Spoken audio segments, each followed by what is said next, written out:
Alright, mega love shout out mga kapsat. Hindi ko alam kung kilala nyo siya. Kilala nyo ba mga kapsat? Sino nakakakilala dito?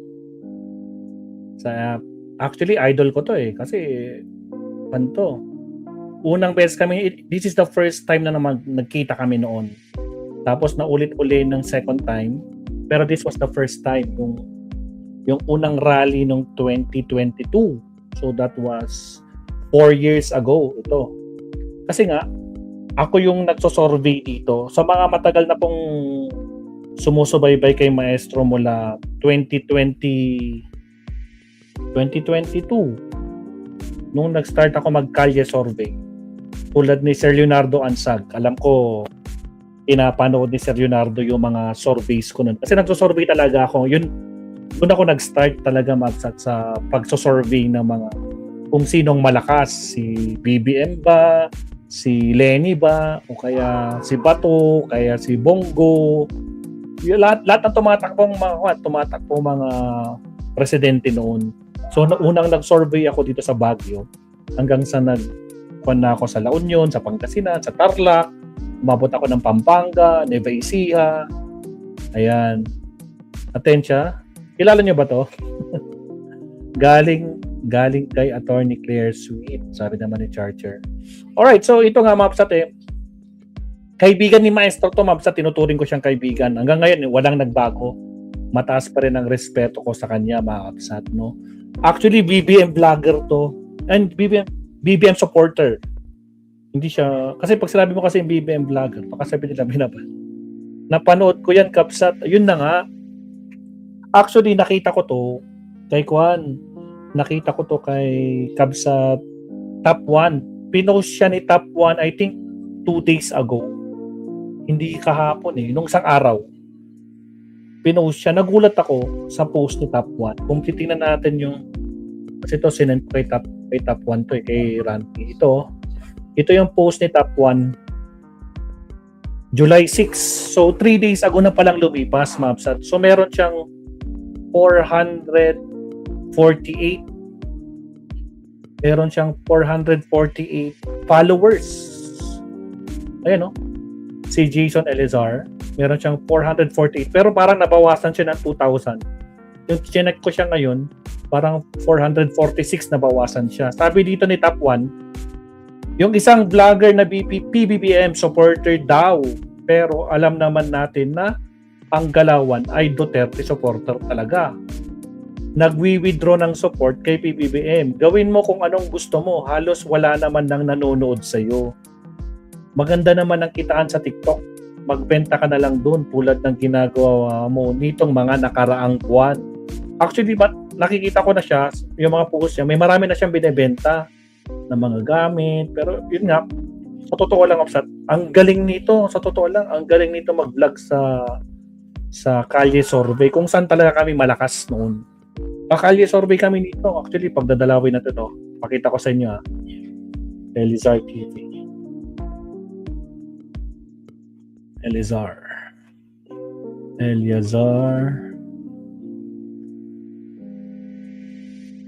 Wait lang. Mali. Pakita ko sa inyo Kaya noon, nung una ko siyang nakita, talagang idol to kasi kung ano yung ginagawa ko dito sa Northern Luzon, ginagawa din yan noon, mga Kapsat. So talagang siya. Hangang-hanga ako dito, sa totoo lang. Kaya hanggang ngayon, hanga pa rin. Walang nagbago. Mataas pa rin ang respeto ko dito kay Kapsat. Ito to, pakita ko sa inyo sample. Kapag alaw niyo yung page niya, meron siyang 180. Mas mataas pang subscriber pa rin niya sa akin, Mapsat, no? So talagang pure konto, lahat ng mga BBM, sinusuporta niya, rally. Tapos last year, ito, nag-survey na naman siya nung last year. To unlock this feature, mute, choose level. Bakit may bayad na? Ba't di ko na mapanood to? Dali. Pwede palang ganun. Asa na yung mga ibang video? 4 years ago. Ito, grabe yung suporta niya, no? Yan, BBM Sara pa nun. Tapos, asan na yung mga survey niya? Don't tell me, tinanggal niya yung mga survey niya. Wala na yung mga ibang video niya dito. Oh, hanggang ito na lang. 4 years ago. Ay, tinanggal niya na. Kasi, tinanggal niya na. Kasi wala na yung mga survey niya. 9 months. 4 months ago yung survey niya. O yung kay Pangulong Bongbong Marcos pa. BBM at Lenny, moment. Ayan. Pero pagpapansinin niyo kasi, yung mga views niya, medyo mababa na. Kasi syempre, parang 500, 700, 625, 1,000, 800, 200, 2.9. Pero idol to, sa totoo lang, idol ko tong si Kwan. Wala akong masabing masama dito talaga. Nakasama ko rin to, nakilala ko to, si Kapsat Jason Eleazar. Pero nagulat talaga ako, pinost siya ni Kwan, pinost siya ni Top 1 nung 3 days ago. Kaya sabi ko, ha? Really? Sabi ko sa kanya, actually hindi ko pa siya kinakausap. Hindi ko pa siya nakakausap. Pero, ito na ngayon. Ito si Top 1, no? Si Top 1 yan, no? Si Randy, si Top 1 yan. Pinost siya. Tapos kanina, nakita ko na naman. So, hindi ko na nga pinapansin kasi parang baka kwan lang yan. Lumabas na naman siya kanina sa feeds ko. Ito, tinapik na siya ni Sir Ivan. Kasi po, hindi na ako naniniwala sa'yo, BBM. Hindi po ako naniniwala sa'yo. Yes, talagang malakas ito si Jason Eleazar. At saka, isa po ako sa fan niya, mga kababayan. At palagi po akong nanonood sa kanya mga vlog. Totoo yan. Halos lahat ng kanya mga vlog, pinapanood ko yan. At may napansin sa Ivan. Kasi kapag inyong subaybayan ang kanyang mga vlog, meron talaga kayong mapansin doon sa kanyang mga pinagsasabi lately lang. So dito muna tayo sa kanyang sinabi. Sinungaling talaga Kasi nga una doon siyang dismayado kay President BBM kasi pagkakaupo pala ni President BBM, tinanggal yung PACC, yung Presidential Anti-Corruption Commission na pinamunuan ni Grico Belica. Diba sabi niya dismayado siya, kaya siya galit, kaya hindi na niya suportaan si President BBM. Kasi Executive Order number 1 pa lang daw, tinanggal na yung PACC. Unang-una, bakit hindi niya sinita si President BBM? Or bakit hindi siya nag-ingay sa panahon na yon na tinanggal ang PACC?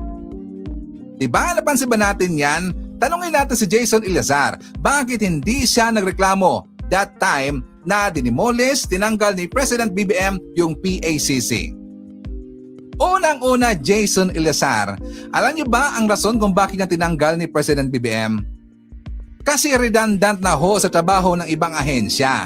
Hindi mo ba alam? Kasi nga sayang lang ho yung ipansweldo dyan, meron na hong mga function yan sa ang PACC na nandyan na existing sa ibang ahensya. Trabaho rin naman kasi ng Executive Secretary for Legal Affairs. Alam mo ba yan? And second, trabaho rin ng taga-AMLAC. So, ang PACC hindi na kailangan kasi kung ano ang trabaho ng PACC, kung ano ang kanyang function din ng AMLAC at saka ng Executive Secretary for Legal Affairs. Kaya yan tinanggal. Gets ba natin? And second, mga kababayan ko, nung dumaang mga ilang buwan, that is 4 months, 3 to 4 months ago, napansin na kasi ni Sir Ivan na humina ang kanyang mga views. Napansin yan ni Eleazar. Yan ang totoong dahilan kung bakit siya ngayon bumaliktad. Kasi nga ang kanyang views talagang bumagsak. Totoo lang, talagang bumagsak. Tingnan nyo ho ang kanyang views dyan sa YouTube. Tingnan nyo ang kanyang views dyan sa Facebook. Bumagsak. Ngayon, itong si Eleazar, nag-iisip siya na meron kasi akong nakita mga kababayan ko na vlog niya doon sa YouTube na sabi niya at lagi siyang nagpaparinig na bumagal na or bumagsak na ang kanyang views. At saka lagi siyang nanawagan na sana siya pa ay suportaan. Palagi niyang sinasabi niyan at nakikita yan lagi ni Sir Ivan. So nung time na yon, that is December yata yun or that is November, naramdaman na ni Sir Ivan na mukha yatang si Jason ay babaliktad. Pero binalawala ka lang muna. Until 3 months ago, may nakapagsabi kay Sir Ivan na ito si Jason nakipagkita sa ibang DDS vlogger. May nagsumbong kay Sir Ivan na itong si Jason nakipagkita sa ibang mga DDS vlogger. Well, I don't know kung ano ang kanyang plano doon. Basta nakita siya na laging nagkikipag-usap sa mga DDS vlogger. At yan din ho ay sinabi ko sa ating mga kakilala na mga pro-admin vlogger. Pero nabaliwala lang. Siyempre si Jason binaliwala lang. Kasi nga 'di ba, alam natin sa time ng Unitem, nagka-unite kasi yung mga pro-admin vlogger, mga Marcos vlogger at saka yung mga DDS vlogger. Nagka-unite ng time na 'yan. So, iniisip ko na lang na baka mga friends na yun at saka siyempre na-miss niya makikipag-usap at saka hindi ko nilagay sa aking kaisipan na siguro lang ha, siguro na siya dito ay naghahanap na merong magbibigay sa kanya. Sa tingin ko lang, baka nagpatulong siya sa mga vlogger na yon, di ba? Katulad kay PL. Napansin niyo ba si PL? Nung siya ay bumaliktad na, bigla na lang niyang ginamit yung mga vlogs ni Maharlika. Di ba? Bigla na lang. Kasi si PL that time, humina ang kanyang views. Kilala niyo si PL, natukoy ni Sarayban dyan. Si PL, si Pambansang Loyal. Pambansang Loyal na ang pangalan niya ngayon. No? Nag-iba, ano ba yung pangalan niya noon? Basta BBM na BBM yan noon. Kaso bumaliktad din, naging DDS. Pero ako, hindi, as of now, hindi pa ako convinced dito sa sinasabi ni Sir Ivan kung talagang may kinausap siya. Actually, hindi ko pa nakakausap si Jason. Gusto ko siya kausapin siguro soon. Pero for the meantime, ito, nag-hold lang talaga ako. Biglang, ito na, kanina lang, nakita ko, lumabas to eh. Tinan nyo, 1 hour ago lang ito or 2 hours ago, itong video ni Sir Ivan. Kapapost lang, kaya nag-hold ko, so, akala ko yung 3 days ago kay Top 1. Wala lang. Tinatapik na rin siya pati ng mga ibang kasama natin. Hindi na siya sinuportaan masyado ng ibang mga pro-admin supporter. Nakita natin, di ba sa PL? Kasi si PL, lagi ko yang sinusundan. So that time, itong si PL, humina talaga for how many months. So ngayon, nakapag-decide siya na bumaliktad na lang. Doon siya sa mga DDS. Baka ito rin ang nangyari dito kay Baka lang naman. So hindi pa confirm. Actually daw, parang hindi ko nakikitang babaliktad siya na pupunta sa kabilang panig. Baka siguro maging independent. Pero pag magiging DDS, I doubt. Alam ko itong kaibigan kong may tamang prinsipyo at alam niya kung ano ang tama. At nakita naman niya kung ano ang pinagagawa ng mga Duterte. Kaya imposibleng kasama siya doon. So far, hindi ako naniniwala. Jason Ilazar. Dahil umina kanyang views, ngayon nakapag-decide siya na doon na lang siya susuporta, nagbabaka sakali, nalalakas ulit ang kanyang mga vlogs kung lilipat siya sa mga DDS. Siyempre mga kababayan ko, si Jason Ilazar, meron din ho yung mga bayarin, siyempre sasakyan, Lahat. sa mga bills sa bahay, kanilang mga pangangailangan. Di ba? Nandidahan natin yan. Kaya siguro siya nakapag-decide ngayon. Pero 3 months ago, alam na yan ni Sir Ivan. At meron po ako mga vlogger na mga pro-admin supporter, mga Marcos vlogger na pinagsabihan yan. So ngayon, pumutok na. Hindi talaga nagkakamali si Sir Ivan sa aking naisip noon na mukhang ito si Jason Ilazar ay babaliktad. So nangyari na. So yan na ang sinabi ngayon ni Jason na hindi na siya magsusuporta kay President BBM. So expect natin in the coming days, titira na siya dito kay President BBM. Mukhang gagamit rin siya dito ng iba mga DDS vlogger sa kanya mga vlogs. Kung hindi man, siya mismo dito ang titira kay President BBM. Asahan natin yan. Kapag mangyayari na yan, alam na natin. Parang si PL na yan. Diba? Kinontrata sa kabit. So tingnan natin in the next few days, no? Kung babanatan niya talaga si Pangulong Bongbong. Pero I doubt no na aabot sa ganun. So kung hindi na talaga niya susuportan si Pangulo, baka maging independent siya. Or kasi hindi ko pa siya nakakausap. Actually, anytime pwede ko siyang i-message ngayon. Pero tulad ng sabi ko sa inyo, unang nagkita kami, mataas ang respeto ko. Nagkakalye survey yan. Legit yung mga survey niya. Sa kanya ako actually, isa sa mga naging inspiration ni Maestro na talagang mag-survey ng uncut. Yung uncut na from start hanggang sa pinindot natin yung play, yung record, hanggang matapos walang cut. Inaya ko talaga sa kanila. Actually, tatlo kami. Siya, saka si Yuponyako TV, or ang tawag sa kanya ngayon kay Kabsat Yuponyako, Pon TV na siya ngayon.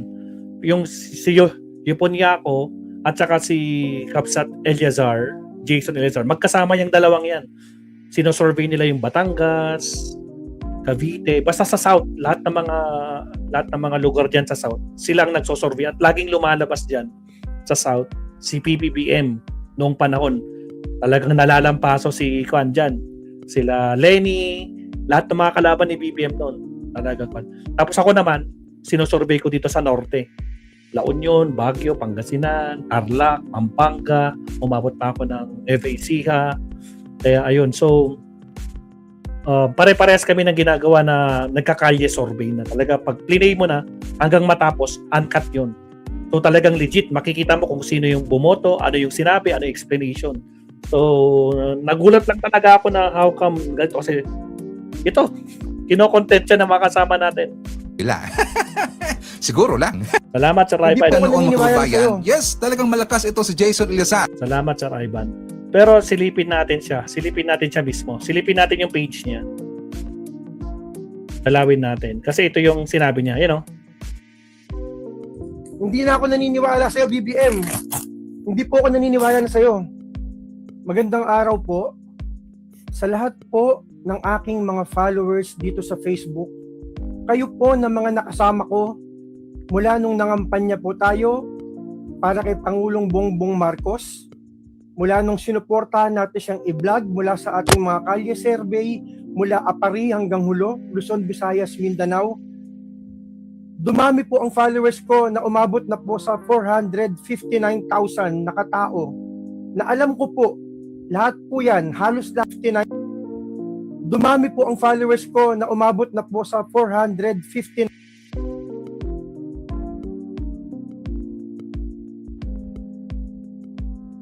Ako naniniwala Sa atin.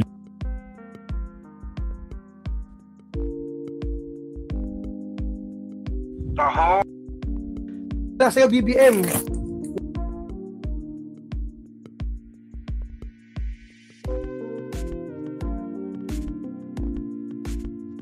Hindi na ako naniniwala sa'yo, BBM. Hindi po ako naniniwala na sa'yo. Magandang araw po sa lahat po ng aking mga followers. Ay, putragis, dito sa nakamute Facebook. ako. Kayo po na mga nakasama ko. Sorry, nakamute ako. So, sabi niya, ni Kabsat Jason, 459 yung followers niya. And chinek natin ngayon, 446. So, nabawasan siya ng almost 13,000. 13,000 in just few days. Po, Tuloy. mula nung nangampanya po tayo para kay Pangulong Bongbong Marcos, mula nung sinuportahan natin siyang i-vlog mula sa ating mga kalye survey, mula Apari hanggang Hulo, Luzon, Visayas, Mindanao. Dumami po ang followers ko na umabot na po sa 459,000 na katao. Na alam ko po, lahat po yan, halos lahat po yan ay maka-BBM. No, maka-Marcos po lahat ng aking followers, 459,000. Pero mga kababayan ko, pinag-isipan ko po ito ng mahabang araw, panahon, kung gagawin ko ba ito. Kasi hindi ko na po talaga masisikmura ito. Nasa inyo na po yon kung ano po ang gagawin nyo matapos nyo marinig itong video ko. Kayo na po ang bahalang magpasya. Pero ngayong araw po na ito, July 6, 2026, July 6, 3 days pa na meron po nakalipas. akong 459,000 na follower na maka-BBM po, halos lahat yan dito sa Facebook.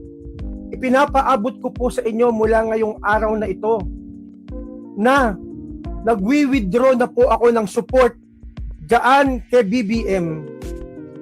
Pinag-isipan ko po ito maigi. Pinag-aralan ko yung mga pangyayari at napatunayan ko po base sa aking sariling investigasyon at opinyon, napatunayan ko po na wala na po sa wisyo ang gobyernong ito, no? Yung dating ibinoto natin na inaasahan natin na magtataguyod ng batas at ikauunlad ng Pilipinas. Ginamit nila yung kanilang kapangyarihan sa aking obserbasyon, sa aking opinyon. Ngayon ko lang na-realize na sinamantala po talaga nila. Pasensya na po kayo mga followers ko. Okay lang po sa akin. Yung 459,000 na followers ko, di bali pong maging zero. Inaasahan ko po yan after nyo mapanood itong video na to, inaasahan ko po yan na magiging zero ang aking followers. Pero wala po akong pakialam. Ginagawa ko po ito dahil talagang hindi ko na kaya yung aking nakikita sa pangyayari sa gobyernong ito. Nagwi-withdraw po ako ng support kay BBM. Hindi ko na po siya sinusuportaan at hindi na po ako naniniwala sa kanyang mga ginagawa. Naniniwala po ako ngayon, naliwanagan na ako, ngayon ko lang naisip. Pinagtatanggol ko siya ng mahabang panahon sa aking lahat ng vlog.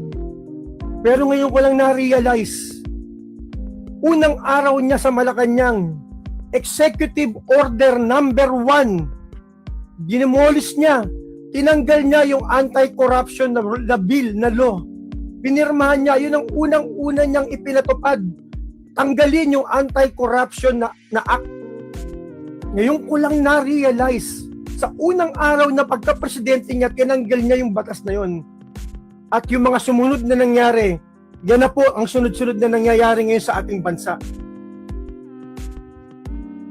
I withdraw support kay BBM. Bahala na kayo, mag-alis na po kayo, mag-unfollow na po kayo lahat sa akin. At hindi ko rin sinusuportahan si Sara Duterte. Hindi rin po ako naniniwala sa kanya. Sarili ko pong opinion to, sarili ko pong... You see, sabi ko sa inyo, Mabsat, no? O, galing mismo sa kanya. Hindi niya sinusuportahan si Sara Duterte. Malinaw. So, sabi ko sa inyo, Mabsat, hindi ako nagkamali. Imposible na babaligtad to sa DDS. Baka maging kwan lang siguro siya, independent. Yun ang nakikita ko. Hindi ko pa siya nakakausap eh. Siguro one of these days, kakausapin ko siya. Hindi rin po ako naniniwala sa kanya. Sarili, bahala na kayo, mag-alis na po kayo, mag-unfollow na po kayo lahat sa akin. At hindi ko rin sinusuportahan si Sara Duterte. Hindi rin po ako naniniwala sa kanya. Okay, see? Hindi niya sinusuportahan si Sara Duterte. So, sinasabi ko sa inyo, Mabsat, sa totoo lang, no? Mataas talaga ang respeto ko dito kay Kapsat Jason Eliazar. Kaya nung lumabas ito kay Top 1, nung una, hindi ko muna pinansin. Tapos ito lang, mga few hours ago, lumabas na naman siya kay Kapsat Ivan. Kaya sabi ko, naku, nangyari. Kaya sabay-sabay ngayon, no? At least napanood natin. Pero sige, tuloy natin. Tuloy. Sarili ko pong opinion to, sarili ko pong konklusyon, desisyon na mag-withdraw ng support kay BBM dahil hindi na ako naniniwala sa kanya. At hindi rin ako maka-Duterte. Hindi ko rin sila gusto. No? Ayoko rin ng ginagawa nila. Pero naniniwala ako sa ipinaglalaban ng Iglesia ni Cristo. Naniniwala ako. Ayun. Tumpak. Ayun. Sa totoo lang, ngayon ko lang alam na iglesia din pala siya. Kaya lang, maestro, anong dahilan niya? Yun lang. Ibalik, kausapin ko siya. Tol, mag-uusap tayo ha. Nag-uusap kami nito, ang dami kong kan. Lalo na nung nagko-kalye survey ako, sabi ko, tol, humihingi pa ako ng tips kung paano niya ini-edit yung mga kanya, yung mga videos niya. Tapos sabi niya, anong camera ang ginagamit ko? So, nagsishare kami ng mga insight kasi parehas kami ng parehas kami ng ginagawa, which is kalye survey. As in, live yun na, live. Uncut. Hindi namin pinuputol yung mga survey namin. Kaya nakakagulat na talagang, tinuring ko to talaga na kapatid, Kapsat. Kaya malaki pa rin respeto. Kahit na nag-withdraw siya kay Pangulong Bongbong Marcos, walang problema. Kapsat Jason Eliazar, tandaan mo, no? Hindi ako basta-basta na naniniwala sa sinasabi ng mga iba dyan na bumaligtad ka na. Kasi alam ko, imposibleng babaligtad ka sa TDS eh. Imposible yun. Siguro baka maglalaylo ka lang sa dahil ng INC, guys, ito na talaga INC. Kasi nakita naman natin yung ginawa ng mga kapatid natin yan sa INC na talaga yung sakripisyo nila. Pero ano nangyari? Siguro baka nadidismaya lang siya kasi sa panawagan nga ng INC. Yun siguro, no? Medyo talaga. Ganun talaga eh. Si Marcoleta naman kasi, Kapsat eh. Hindi ba, wag nating pagtalunan yung mga paniniwala nyo sa INC. Basta para sa akin, kaibigan ka pa rin ni Maestro. Sige, tuloy. Na tama ang pinaglalaban ng Iglesia ni Cristo na hindi dapat ang selective justice. Naniniwala po ako at kaisa ko ng Iglesia ni Cristo dahil ako po ay isang Iglesia ni Cristo. Kami ay bumoto kay BBM. Pero nagsisisi po kami. May mga kumu-question. Binoto nyo ngayon, hinalabanan ninyo. No? Kinokontra nyo ngayon. nagrarally kayo laban sa gobyerno. Siyempre, kaya ka namin ibinoto itong si BBM dahil naniniwala kami na siya yung makakapagpatupad ng tamang batas, makakapagpaunlad ng Pilipinas. Pero kabaligtaran po ang nangyayari ngayon. Kaso kasi ang problema, Kapsat, sa totoo lang, ito hindi naman kita kinokontra, no? Sa totoo lang, mayroon kasing ebidensya. Sa totoo lang, aminin naman natin o hindi, si Senator Marcoleta, inamin niya mismo. Siya mismo kasi yung umamin eh. Galing mismo sa bunganga niya yung ebidensya. Kaya paktay, yun lang ang magiging problema, no? Kasi inamin niya mismo eh. Kasi nilagay niya sa SOSE niya, 0 donation. Tapos lalabas sa SALN niya, sobra-sobra sa kanyang declared SALN, di ba? So nakakagulat talaga. So anyway, ganyan talaga siguro, siyempre, ganyan ang mga pagdating sa relihiyon hindi tayo magkakatalo. Basta ang importante, yung pagkakaibigan natin tuloy lang. Alright, sige tuloy. So again, inuusap mo sa mga Kapsat, malinaw. Sabi niya, hindi niya sinusuportahan si Inday Sara. So hindi niya sinusuportahan ang mga Duterte kasi alam niyang may mga ginagawa rin kalokohan dito. Ako po ay isang iglesia ni Cristo. Wait lang Ito ang selective justice. Ang pinaglalaban ng iglesia ni Cristo. Naniniwala ako na tama ang pinaglalaban ng iglesia ni Cristo na hindi dapat ang selective justice.